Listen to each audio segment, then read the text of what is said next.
بسم اللہ الرحمن الرحیم الحمد للہ رب العالمین والصلاة والسلام علی سید المرسلین وخاتم النبیین وعلی آلہ وصحبہ اجمعین ومن تبعہم بإحسان ودعا بدعوتہم الی یوم الدین.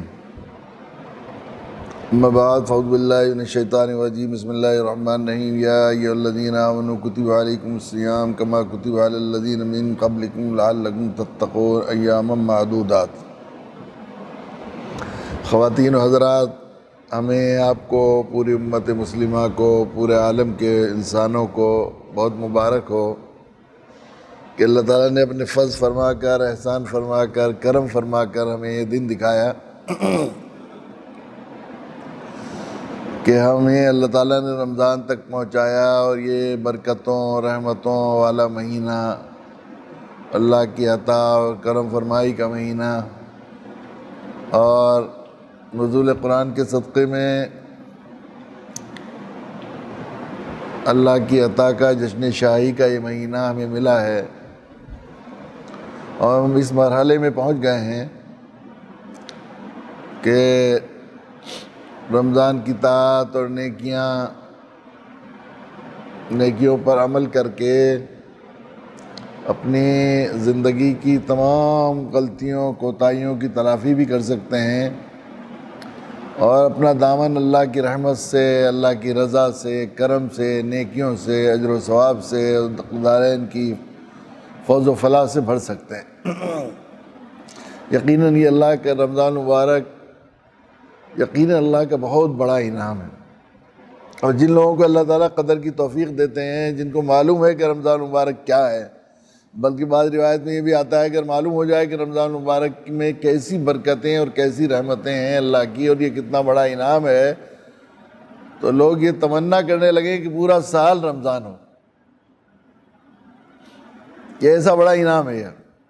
مگر یہ ظاہر ہے کہ نعمتوں سے وہی فائدہ اٹھاتے ہیں جو شکر گزار ہیں، اس لیے کہ اللہ کا قانون یہ ہے لَئِن شَكَرْتُمْ لَأَزِيدَنَّكُمْ وَلَئِن كَفَرْتُمْ إِنَّ عَذَابِي لَشَدِيدٌ. اگر تم شکر گزاری کرو گے اللہ تعالیٰ نعمت کو بڑھائیں گے، اور جو اگر ناقدری کرو گے، ناشکری کرو گے، تو اللہ تعالیٰ کے یہاں ایک ضابطہ اور قاعدہ یہ ہے کہ اللہ کی پکڑ بڑی سخت ہے ناشکروں کے لیے، ناقدروں کے لیے. نعمت رہے موجود، نعمت چھینی بھی جا سکتی ہے، نعمت رہے موجود کچھ فائدہ نہ ہو، برکتیں آئیں، رمضان گزرے. کتنے لوگ انہی ہم میں سے، ہمارے گرد و نواح میں ہم میں سے کتنے ایسے لوگ ہیں جن کے لیے شقاوت لکھ دی گئی ہے، اور رمضان مبارک کی ساری برکتیں آنے کے بعد ان کو پتہ ہی نہیں لگتا کہ رمضان کیسے آیا، رمضان کیسے گزر گیا. ایسا بھی ہوتا ہے. اور بعض لوگ ایسے ہوتے ہیں گناہوں اور اللہ کی نافرمانیوں میں ایسے لت پت، اس سے ایسے مانوس ہو گئے ہیں، نیکی اور طاعت کی توفیق ان سے چھین لی گئی ہے اللہ، تو وہ لوگ ایسے بابرکت وقت میں بھی گناہوں سے اور برائیوں سے نہیں بچتے. وہ لوگ کیا ہے، وہ بجائے فائدہ اٹھانے کے رمضان مبارک میں اور حرکت مول لے لیتے ہیں. بہرحال کل اسی سلسلے میں یہ بات کہی گئی تھی، عرض کی گئی تھی کہ ہمیں اللہ تعالیٰ یہ پسند کرتے ہیں، اللہ کو بہت ہی شکر گزاری پسند ہے، اور ناشکری اور ناقدری اللہ کو بہت ہی ناپسند ہے. تو فرما بردار اور اطاعت شعار بندے کی حیثیت سے ہم لوگوں کی ذمہ داری ہے ہماری، ہمیں اگر چاہتے ہیں کہ رمضان مبارک کی برکتوں سے زیادہ فائدہ اٹھائیں، تو ہم لوگ بہت شوق کے ساتھ خوشی اسے انعام سمجھ کر رمضان مبارک کا استقبال کریں، اور رمضان مبارک کی طاعت اور نیکیوں اور برکتوں سے فائدہ اٹھائیں، نہ کہ ہم لوگ جو ہے وہ اسے ایک مصیبت کا، ایک مشکل کا، ایک حادثہ سمجھ کر، ایک تکلیف کی بات، ایک مجاہدہ سمجھ کر اس کے لیے ہم فکر کریں، نوحہ کریں، ماتم کریں، اور اس کے جو ہے خوف دل میں ہو، کیسے روزے ہوں گے، کیسے تراویح ہوگی. ایسے نہیں، بلکہ جو ہے ہم لوگ ایک قدردان ہونے کی حیثیت سے ہم لوگ بہت شوق کے ساتھ رمضان مبارک کا استقبال کریں، اور رمضان مبارک کی ان ساعتوں کا فائدہ اٹھائیں. جتنا زیادہ شکر اللہ کو بے حد پسند ہے، اور ناشکری کی وجہ سے اتنے واقعات تاریخ میں اور پوری چاروں طرف بھرے پڑے ہیں، اور سننے کو روز ملتے رہتے ہیں کہ شکر گزاری کی وجہ سے آدمی گیا گزرا بندہ اللہ کے یہاں تقرب کے کیسے درجے حاصل کر دیتا ہے، اور ایک ناشکرہ، ایک ناقدرہ آدمی بہت عبادت گزاری کے بعد، طاعت اور نیکیوں کے بعد بھی اللہ کی نگاہوں سے گر جاتا ہے. بنی اسرائیل کے بہت سے واقعات تفسیر کی کتابوں میں ہم جو ہے اپنے بزرگوں، علماء اور مشاہیر سے مسلسل سنتے رہے ہیں بنی اسرائیل کا ایک واقعہ لکھا ہے، حضرت موسیٰ علیہ السلام کوہ طور پر جایا کرتے تھے، حاضر ہو رہے تھے، تو راستے میں ایک شخص ملا اور اس نے کہا کہ جو ہے وہ بہت کوڑ تھا، اسے بالکل سخت کوڑ، اور جس میں اس کے جو ہے وہ لہو اور پیپ بہہ رہا تھا، لوگ جو جاتا تھا سامنے ناک بند کر کے نکلتا تھا اس کے منہ سے پیپ اور تعفن، اور اس کی وجہ سے تعفن آتا تھا، ہر آدمی اس سے کراہیت کرتا تھا اور نفرت کرتا، وہ نکل جاتا۔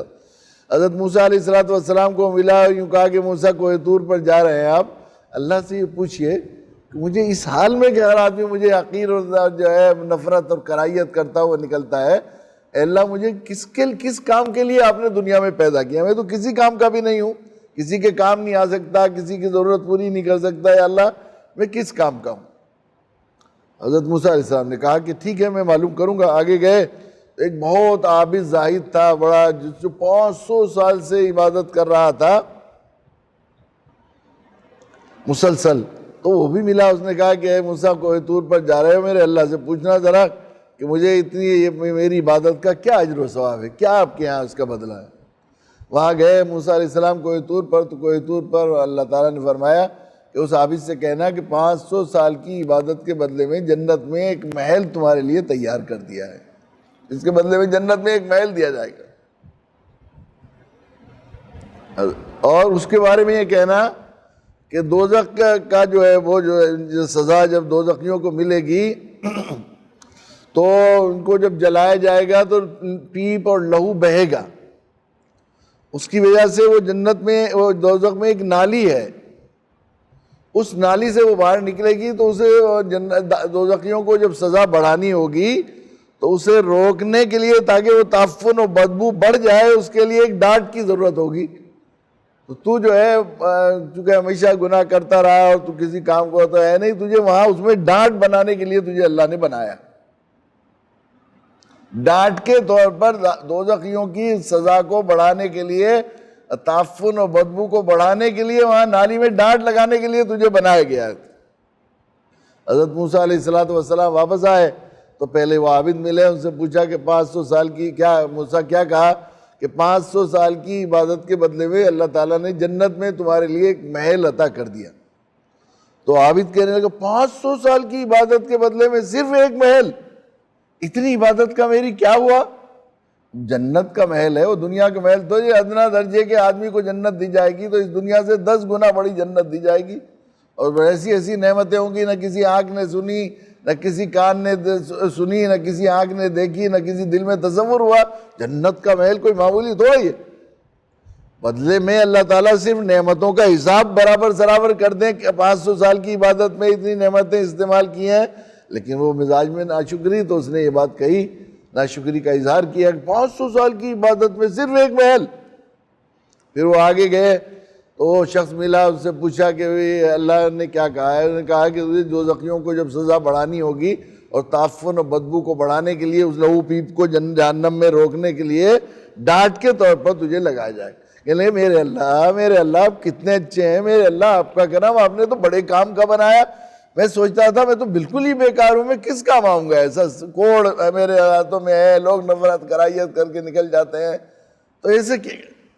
میرے اللہ آپ کا بہت شکر، میرے اللہ آپ کا بہت شکر، مجھے تو بڑا کام کا بنایا، مجھے تو بہت کام کا بنایا، اللہ کے شکر ادا کر رہے ہیں۔ حضرت موسیٰ علیہ السلام کوہ طور پر اگلے روز گئے تو اللہ تعالیٰ کی طرف سے ندا آئی کہ کہہ دینا کہ تبادلہ ہو گیا ہے، اس کو تو اس شکر گزاری کے صدقے میں ہم نے جنت میں محل عطا کرنے کا فیصلہ کر دیا ہے کوڑی کو، اور اس کو صحت بھی عطا کرتے ہیں، اور اس شخص کو جہنم کا نچلا درجہ دیا جائے گا، تو ہم حساب کر لیں گے اس کی نیکیوں کا اور اپنی نعمتوں کا، اس کی عبادت کا حساب کرنا ہم خوب جانتے ہیں، ہمارے لیے آسان ہے۔ کان ذالک علی اللہ یسیر، حساب کرنا اللہ کے نزدیک آسان ہے۔ حضرت موسیٰ علیہ السلام واپس پہنچے تو کوڑی پھر رہا تھا، صاف شفاف ایک دم، کپڑے بدلے ہوئے اور بالکل صحت مند ہو گیا تھا، خوشی خوشی۔ تو شکر گزاری ایسی بڑی نعمت ہے، تو شکر تو معمولی نعمت کا بھی شکر کرنے والا اللہ کے یہاں بہت اونچے درجے پر پہنچ جاتا ہے۔ رمضان مبارک کی بابرکت گھڑیوں کا اور اس مہینے کا شکر کرنے والا اور خوشی خوشی اس کے استقبال کرنے والے کتنے لوگ ایسے ہیں جو بامراد ہو گئے یقیناً ذرا سی قدر کرنے والا ہم نے دیکھا کتنے لوگ ایسا ہوا. اور حدیث کی کتابوں میں آتا ہے ایک واقعہ کہ جو ہے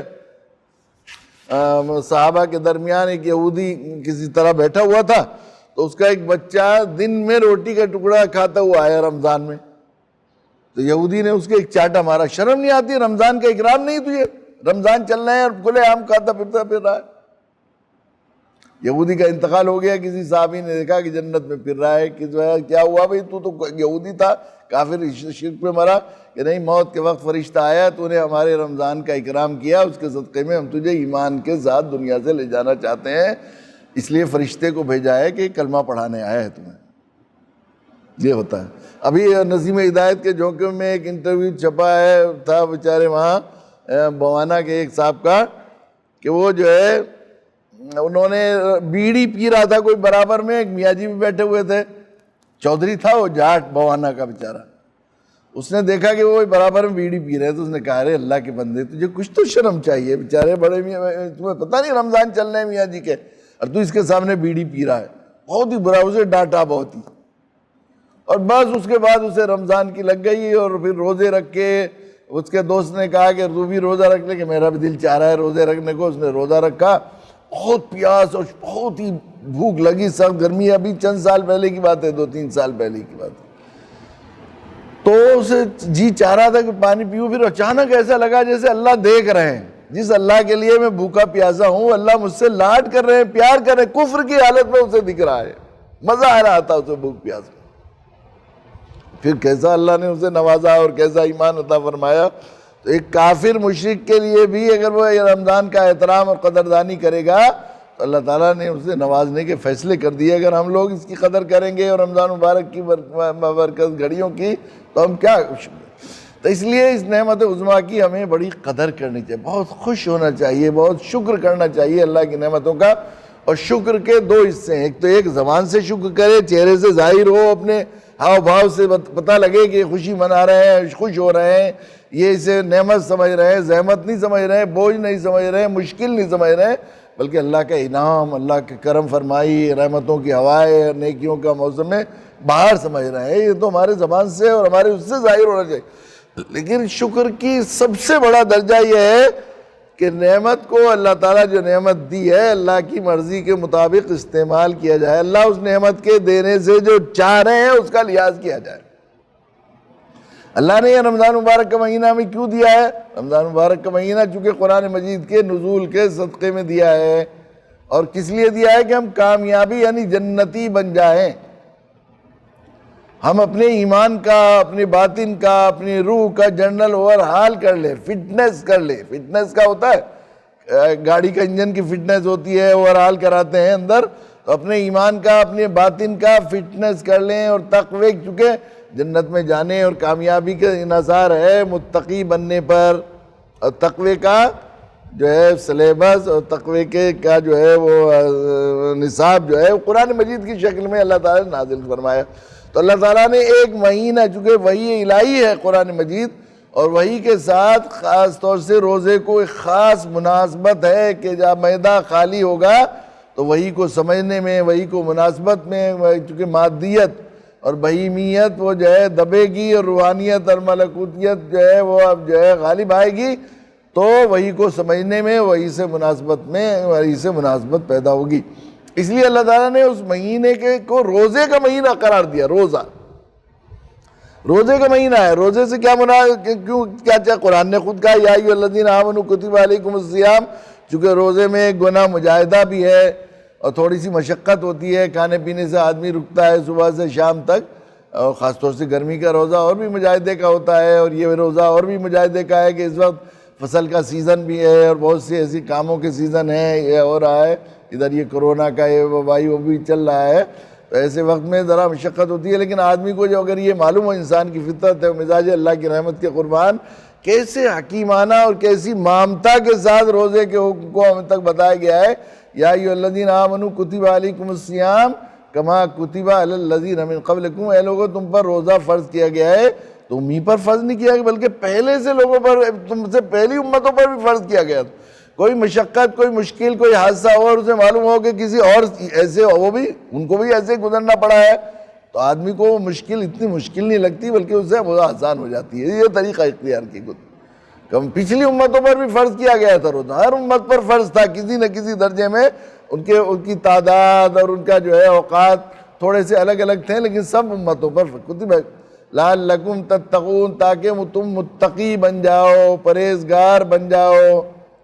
مقصود کیا ہے؟ تقوی شعار بن جاؤ، تمہارے اندر تقوی کی صفت پیدا ہو جائے، جو جنت میں جانے کے لیے شرط ہے، جنت میں جانے کے لیے اور کامیابی کے لیے شرط ہے، وہ پیدا کرنا چاہتے ہیں روزے سے۔ تو مقصود کیا ہے اس روزے سے؟ مقصود تو وہی ہے، ظاہر آخرت کا اجر و ثواب، آخرت کا جو ہے وہ ہے، لیکن دنیا کے اعتبار سے اس کی پہچان کیسے ہوگی کہ یہ روزہ ہمارا مقبول ہوا کہ نہیں؟ روزے کے ثمرات مرتب ہوئے نہیں کہ اللہ تعالیٰ نے انتظام کیا ہے اور یہ رکھا ہے عادت اللہ، چونکہ انسان کی فطرت یہ ہے کہ یہ جو ہے ادھار اور دیر کے نفع کے مقابلے میں عاجل نفع، جلدی ملنے والے نفع کو زیادہ ہوتا ہے، نقد نفع زیادہ چاہتا ہے۔ اس لیے اللہ تعالیٰ نے نیکیوں کا عاجل نفع، دنیاوی نفع بھی رکھا ہے ہر نیکی کے اندر، ہر عبادت کے اندر دنیاوی نفع بھی رکھا ہے اور اخروی نفع بھی رکھا ہے۔ جس طرح گناہوں کا دنیاوی نقصان بھی ہے اور اخروی نقصان بھی ہوتا ہے، گناہوں کا بھی یہ ہوتا ہے، دنیا میں بھی ان کے اندر کچھ برائیاں اور کچھ اس کی نحوستیں اور اس کی کچھ جو ہے وہ پیدا ہو جاتی ہیں، اس طرح نیکیوں کا بھی ہے۔ تو جس طرح مثلا نماز کے بارے میں فرمایا ان الصلاۃ کانت تنہی عن الفحشاء والمنکر، بلا شبہ نماز فحش اور منکرات سے، بری باتوں سے روک دیتی ہے۔ دنیاوی فائدہ ہوگا کہ اگر آدمی نماز جیسی نماز پڑھنے کو کہی گئی ہے خشوع خضوع کے ساتھ ویسی پڑھے گا تو آدمی منکرات سے، گناہوں سے، بے حیائی فحش باتوں سے بچنے لگے گا، یہ ہوگا۔ اب یہ اشکال ہوتا ہے کہ نماز پڑھ رہا ہے اور دودھ میں پانی بھی ملا رہا ہے، نماز پڑھ رہا ہے، بے حیائی بھی کر رہا ہے، کسی کی بہو بیٹی کو تک بھی رہا ہے، یہ کیا بات ہے؟ اصل بات یہ ہے کہ جیسی نماز پڑھنے کا حکم دیا گیا تھا، جیسی نبی نے پڑھ کر سکھائی، صلو کما رأیتمونی اصلی، نماز پڑھو جس طرح مجھے پڑھتے ہوئے دیکھا، وہ نماز ہم پڑھتے نہیں، اس لیے وہ نماز کے یہاں کے ثمرات جو ہے عاجل نفع، وہ دنیاوی نفع ہمیں حاصل نہیں ہوتا۔ اسی طرح روزے کا عاجل نفع ہے کہ تقوی پیدا ہو جائے، متقی بن جائے آدمی، پارسا بن جائے۔ لیکن ہوتا کیا ہے ہمارا ایک مہینے تک، کیونکہ ایک مہینے تک ماننے کی مشق کرائی جاتی ہے، کیسی والہانہ عاشقانہ حلال چیزوں سے ایک مہینے تک روک کر، جو زندگی بھر حرام ہے، وقتی طور پر حلال چیزوں کو روزے کے حال میں حرام کر کر اللہ تعالیٰ جو ہے بندے کی تربیت فرماتے ہیں، اس کو مشق کرائی جاتی ہے کہ مستقل زندگی بھر جو چیزیں حرام ہیں ان سے بچ جائے۔ ایک مہینے تک کیسی عاشقانہ والہانہ مشق ہوتی ہے، سوچنے کی ذرا غور کرے آدمی تو کتنا کیسا پیارا نظام ہے یہ ماننے کا، اور جو اللہ کی طرف سے منع کی ہوئی چیزیں ہیں ان سے رکنے کی مشق کرانے کا کیسا عاشقانہ والہانہ نظام اللہ تعالیٰ نے روزے کی شکل میں بنایا ہے۔ آدمی ذرا سوچیں، سخت گرمی ہے اور جو ہے سحری بھی ڈھنگ سے کھائی نہیں، پورے دن سفر کیا تھا، شام تک لو چل رہی ہے، گرم ہوائیں چل رہی ہیں ایسے وقت میں، اور شام کے وقت میں افطار سے پہلے حال بالکل نقاہت کی وجہ سے، کمزوری کی وجہ سے زبان نہیں نکل رہی ہے، ہونٹ سوکھ رہے ہیں، زبان پر کانٹے جم رہے ہیں، بہت ہی کمزوری ہو رہی ہے، ضعف ہو رہا ہے، اور اللہ تعالیٰ ہر مومن کا رزق بڑھا دیتے ہیں، ہر ایک کے دسترخوان پر کچھ نہ کچھ کھانے کی نعمتیں اور پینے کی نعمتیں، شربت رکھا ہے، ٹھنڈا پانی رکھا ہے، دودھ کی لسی بنی ہوئی رکھی ہے، اور اللہ کی طرف سے یہ بھی کرم فرمائی ہوتی ہے کہ خشک اوقات میں اللہ تعالیٰ رسیلے پھل پیدا کرتے ہیں، تربوز ہے، خربوزہ ہے، اس طرح کی چیزیں اللہ تعالیٰ پیدا فرماتے ہیں، تو کچھ نہ کچھ رسیلے پھل رکھے ہوئے ہیں، کچھ نہ کھانے پینے کی چیزیں رکھی ہوئی ہیں، کچھ کھجوریں رکھی ہوئی ہیں، بہت سی انواع و اقسام کی چیزیں دسترخوان پر اللہ کی نعمتیں کچھ نہ کچھ ہیں، اور وقت ابھی ہے، افطار کا ٹائم ہوا نہیں، تو ایمان والے کیا کر رہے ہیں، سب بیٹھے ہوئے ہیں، کبھی جو ہے جگ میں سے یا اس میں سے جو ہے وہ شربت نکال کے رکھ رہے ہیں گلاس میں، کبھی کھجور کو ادھر سے ادھر پلٹ رہے ہیں، کبھی ادھر سے جو ہے تربوز کی قاش اس کے آگے رکھ رہے ہیں، کبھی یہ کر رہے ہیں وہ کر رہے ہیں، بھئی نقاہت ہو رہی ہے، کمزوری بول کیوں نہیں رہے ہو کہ ہمت نہیں ہو رہی بولنے کی ہمت نہیں ہو رہی، تو ذرا سی ایک لسی کا گھونٹ پی لو، ذرا ہونٹ تازہ ہو جائیں گے، زبان تار ہو جائے گی. یا تم یہاں سے جو ہے ایک تربوز کی کاش کھا لو، ایک خربوزہ کھجوری منہ میں ڈال لو تو زبان تر ہو جائے گی. چلو جب کھا لینا بعد میں سب، اتنا تو کر. جب اتنی کمزوری ہو رہی تو کیا ہو رہا ہے؟ لیکن ایمان والا کیا کر رہا ہے کہ آسمان کی طرف کو دیکھ رہا ہے، بار بار آواز سن رہا ہے، یا اوپر کو چاند کی وہ دیکھ رہا ہے روشنی کی. پہلے تو یہی ہوتا تھا، آسمان کی طرف دیکھتے تھے، روشنی ہو گئی نہیں ہو گئی چاند میں تو سمجھا جاتا تھا کہ مغرب کا وقت ہو گیا، گھڑیاں نہیں ہوا کرتی تھی، وہ اوپر کو دیکھتا. جیسے بالکل سدا ہوا گھوڑا اپنے مالک کے لگام کی انتظار کر رہا ہے، مجھے لگام ملے تو میں دوڑنا شروع کروں. کتنا خوشامد کرے کوئی، کھا لو، حلال طیب مال ہے اپنا. لیکن کیوں نہیں ہوتا کبھی کبھی. مجھے یاد ہے یہاں میرٹھ میں ایک افطار پارٹی تھی، ایک مسلم، دیکھو ایسے بھی ہوتے ہیں کبھی کبھی، اب انہیں پتہ ہی نہیں ہوتا. کب میں نے کہا تھا نا، وہ جو ہے وہ ایک لطیفہ مشہور ہے کہ بیل کے سینگ پر وہ جو ہے مچھر بیٹھا ہوا تھا، اڑنے لگا تو اس نے کہا بیل صاحب معاف کرنا، ہم نے آپ کو بہت تکلیف دی. انہوں نے کہا تمہارے آنے کی خبر نہ تمہیں جانے کی خبر. ایسے بھی لوگ ہیں رمضان مبارک میں مسلمان کہلائے جانے والے کہ انہیں پتہ ہی نہیں لگتا رمضان کیسے آ گیا اور کیسے چلا گیا، کچھ پتہ ہی نہیں ہوتا، روزے وغیرہ سے کوئی مناسبت نہیں ہوتی. اور کبھی وہ سیاسی پس منظر میں کبھی افطار میں آ بھی جاتے ہیں. تو وہاں میرٹھ میں ایک مسلمان نیتا جی تھے، دسترخوان لگا ہوا افطار کا اور سب بیٹھے ہوئے تھے انتظار میں.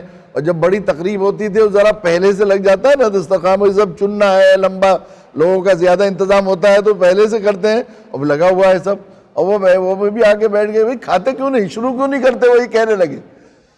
ابھی وقت اذان میں باقی تھا، وہ کہنے لگے ابھی کھاتے کیوں نہیں؟ انہیں یہ معلوم نہیں کھاتے اس لیے نہیں کہ آقا کا حکم نہیں ہوا. ابھی ہم فرما برداری ہمیں سکھانے کی مشق کی جا رہی ہے، ریہرسل ہو رہی ہے، پریڈ ہو رہی ہے، ماننے کی مشق کرائی جائے. اپنے رب کی، محبوب کے چشم ابرو کا خیال کیسے رکھا جاتا ہے، اپنے آقا کی کیسے مانی جاتی ہے، اس کی مشق کرائی جا رہی ہے.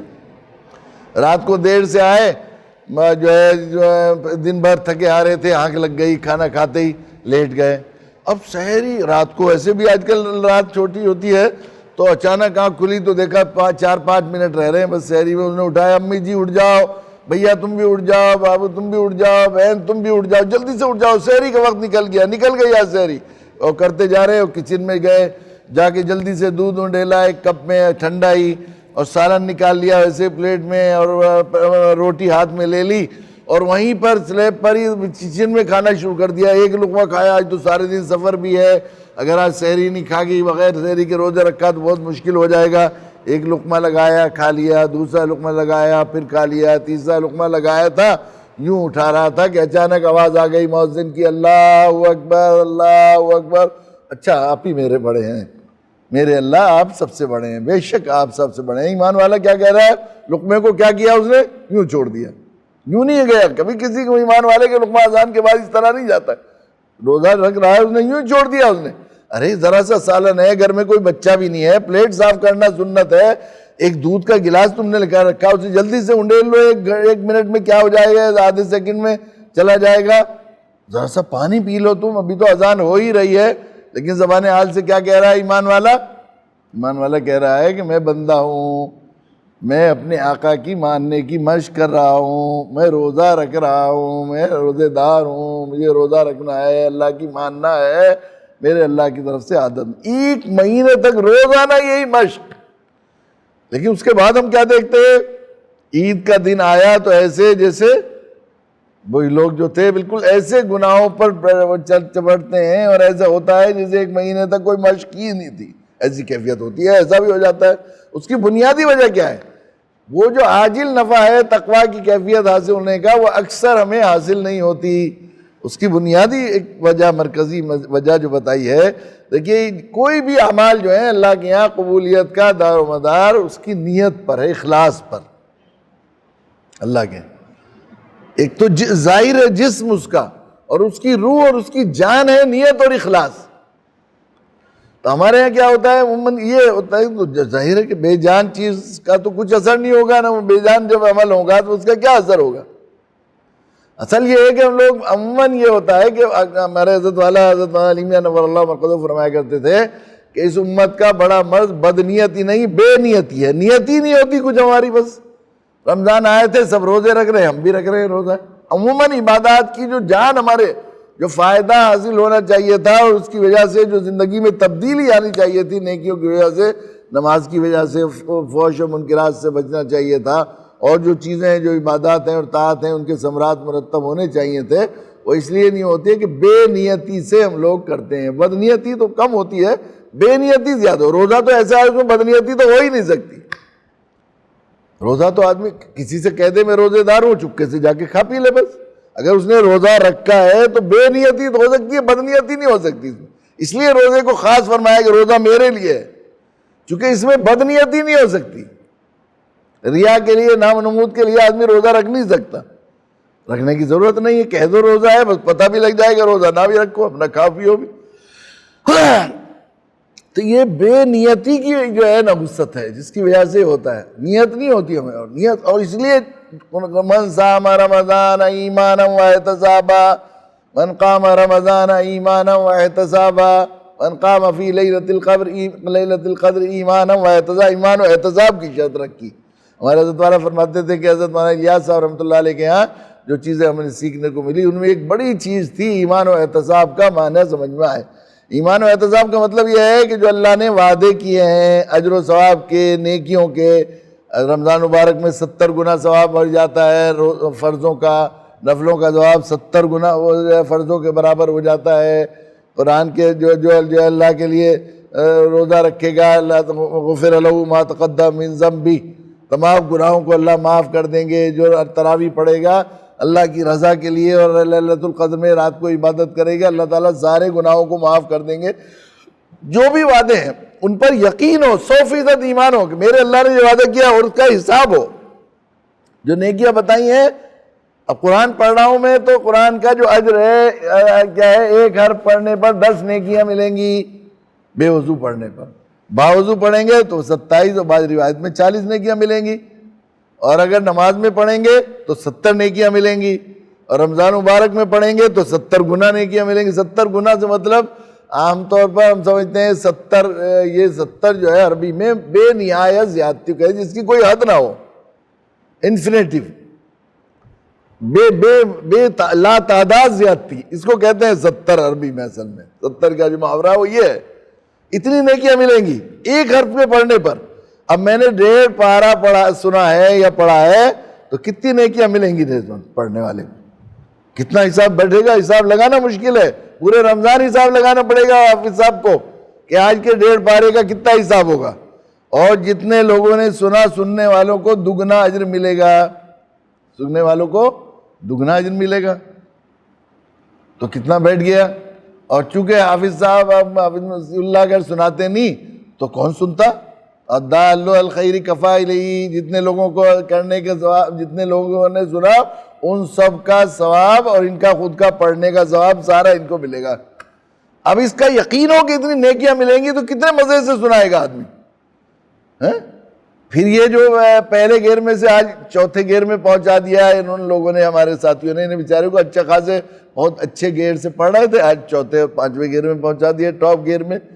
یہ بات نہیں ہوگی، میں جتنا ٹائم اس قرآن میں لگ رہا ہے میرا حساب بن رہا ہے، میرے اللہ سن رہا ہے، میرے اللہ اس کا اجر و ثواب دیں گے، میرے اللہ اس کا اجر و ثواب دیں گے۔ جب یہ ہوگا تو اس میں کتنا مزہ آئے گا، پھر تکلیف ہوگی، پھر مشقت ہوگی، پھر مزہ آئے گا۔ ایمان و احتساب، اس لیے ایمان و احتساب کو شرط رکھی ہے۔ تو یہ نیت بے نیتی عموماً نماز میں ہمارے نیت نہیں، وضو میں نیت نہیں، کسی چیز میں ہوتی نہیں۔ ہمارے حضرت فرماتے تھے کہ تھوڑی دیر وضو کر کے ٹھٹک کر آدمی اپنے سے ایک سوال کرے، تو وضو کیوں کر رہا ہے اللہ کے بندے، کیوں کر رہا ہے وضو؟ اس لیے کہ میں اللہ کے دربار میں جا رہا ہوں، اللہ کی طرف سے منادی نے بلایا ہے، میرے آقا نے مجھے بلایا ہے اور میں اللہ کے دربار میں جا رہا ہوں۔ وضو کروں گا تو اللہ کے نبی صلی اللہ علیہ وسلم نے فرمایا کہ وضو کی وجہ سے گناہ دھل جاتے ہیں، گناہ گار کی گندگی حالت میں میں اللہ کے یہاں جانے کے لائق نہیں ہوں۔ کچھ وضو کروں گا تو کچھ گناہ کم ہو جائیں گے تو میں اللہ کے دربار کے لائق ہو جاؤں گا، میرا باطن۔ اس نیت سے جب آدمی وضو کرے گا کہ میں اللہ کے حضور جانے کی نیت سے، تو وضو کر کے آدمی کو اندر سے یہ محسوس ہوگا فوراً کہ میں کچھ نہ کچھ اللہ کے دربار میں حاضری کے لائق بن گیا۔ اس وضو کی برکتیں خود بخود ظاہر ہونے لگیں گی۔ اس طرح نماز میں کیوں پڑھ رہا ہوں، یہ بے نیتی نہ ہو، نیت ہو اللہ کی۔ رمضان مبارک میں ہم لوگ یہ انما الاعمال بالنیات، حضرت امام بخاری نے اپنی کتاب، اصل کتاب باب دا کتاب اللہ، جو ساری کتابوں میں قرآن کے بعد سب سے صحیح کتاب جس کو خطاب ملا ہوا ہے، اسے شروع کیا ہے کہ تمام اعمال کا دار و مدار نیتوں پر ہے، ارادہ اور عزم کر کے نیت کریں۔ تو رمضان المبارک کی قدردانی یہ ہے کہ ہم رمضان روزوں سے متقی بنے۔ متقی جب بنیں گے جب ہم اخلاص کے ساتھ اللہ کی رضا کے لیے، محبوب کے لیے ہم روزہ رکھ رہے ہیں، اپنے اللہ کو خوش کرنے کے لیے روزہ رکھ رہے ہیں۔ میرے اللہ کا حکم ہے، میرے اللہ نے مجھے نعمت کے طور پر روزہ دیا ہے، مجھے میری باطن کو صاف کرنے کے لیے، میرے ایمان کا اوورحال کرانے کے لیے، جنرل فٹنس عطا کرنے کے لیے اللہ نے رمضان مبارک کا یہ روزہ دیا ہے، تو میں اس لیے روزہ رکھ رہا ہوں، اس لیے میں نماز بھی اس لیے پڑھ رہا ہوں۔